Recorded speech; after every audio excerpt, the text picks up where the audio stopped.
you think, is there sort of among the younger generations, is there more of a sense of national identity in Taiwan? Like, do people think of themselves as Taiwanese rather than as Han Chinese or part of the greater Chinese diaspora?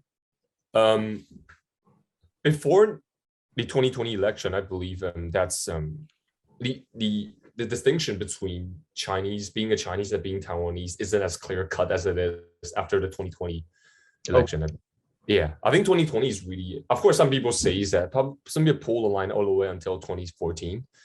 Okay. Sunflower movement. Some people believe that that's really the defining moment where Taiwanese youth decided that they have nothing to do with China.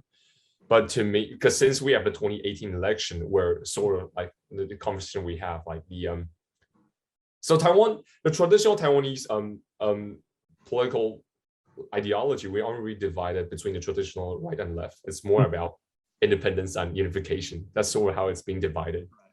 Even though most of the battlegrounds are on, it could be on local issues or different issues, but in general, I'm talking about overarching perspective. It's mostly between independence and unification. It's very interesting. Yeah. So after 2014, people believe that sort of because the youth has stood up against the pro-China government, the Kuomintang, the pro-China government, so that the youth has completely moved towards the other end of the perspective. But after 2018, in the local election, the pro-China party pretty much wins most of the local seats. So people don't believe that, it's like probably we're not moving as fast as we have imagined.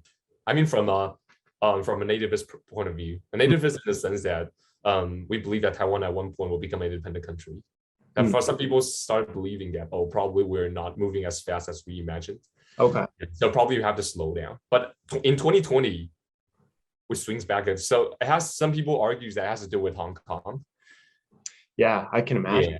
Right. Yeah. So when people saw, because of course Xinjiang was also probably more or less it plays a role, but Xinjiang not as much. First of all, they're Uyghur people and they're in the northwest. So culturally speaking, also distance wise, they're a little bit far away.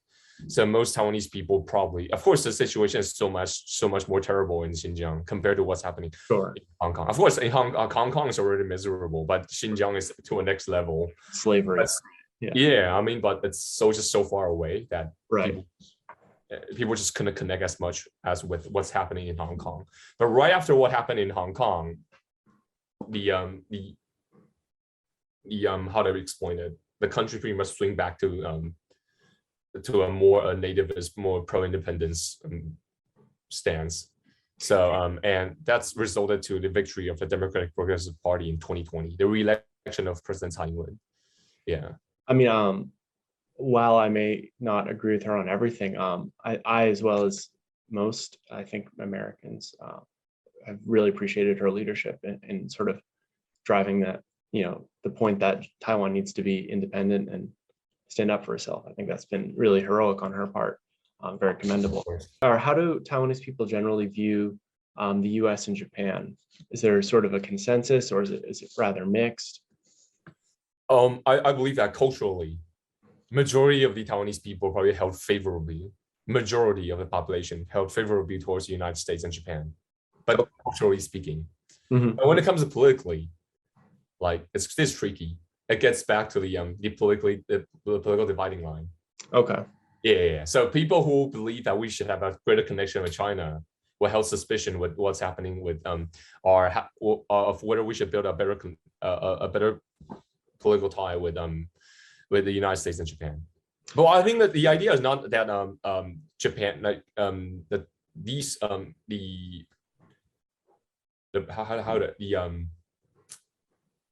because like in during the war of independence, there's the loyalists. Well, I don't think that calling them a loyalist is the right category. Yeah, the loyalists, right?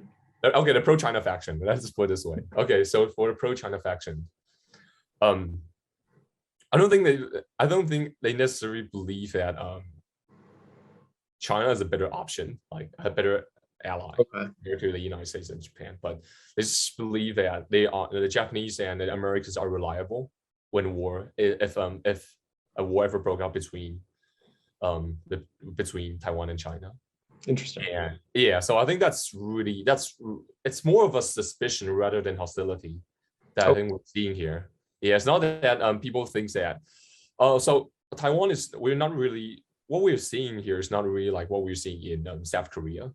So we don't have the because there are no presence of the U.S. military in Taiwan, so we don't have any problem with U.S. military, and also the history that's the Korean face.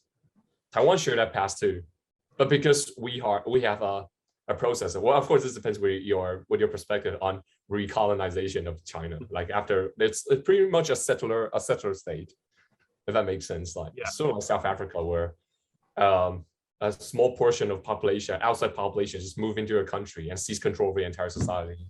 Right. So we're looking. I mean, it depends on your perspective, but in a way, it's sort of you have a 15% of the population controlling the entire island, and which obviously don't make up the majority. Sure. Right. And the language of speaking, Mandarin Chinese, is not really a language that the majority population of Taiwan shared before 1945. Most of the people spoke either Japanese as their national language because of 50 years of Japanese colonial legacy, or local Taiwanese. Right.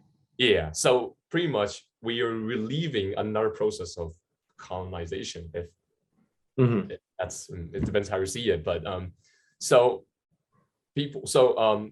unlike what we're seeing in South Korea, like we're relieving another chapter in our history. So when people look back to what's happening in Japan, the kind of tension wouldn't be as strong as what the Koreans are seeing.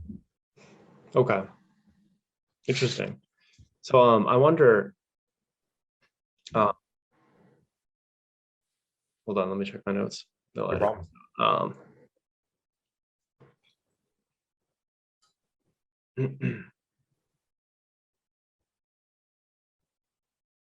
So I actually had the pleasure of going to Taiwan before COVID happened. At my previous job, it was a work trip, so I didn't really get to vacation. But I mean, it was amazing. Like, in my coworker I went with was Japanese, and obviously I'm American. Obviously, I'm not Japanese.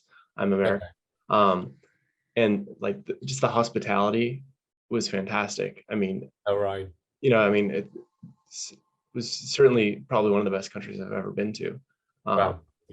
So, I mean, that's just like a more of a tourist or business tourist perspective. But I mean, looking at it from more of a philosophical standpoint, Taiwan shares in a lot of the values that my country, the United States, and that Japan has. These ideas of, each country may not be perfect in their fulfillment of those values, but I think there are shared values of love of democracy and freedom, and sort of individual rights and rule of law, freedom of expression and religion. I think that, especially if you compare it to sort of mainland China, where a lot of those things are not guaranteed, they're not even permitted, let alone guaranteed. I think that the U.S. and Japan tend to share a lot with Taiwan on an aesthetic level, and a philosophical level, as well as just like Taiwan, people thinking Taiwan is a cool place. But so it's reassuring to know that a lot of Taiwanese feel positively, at least culturally, towards the U.S. and Japan. That's reassuring to know. Yeah.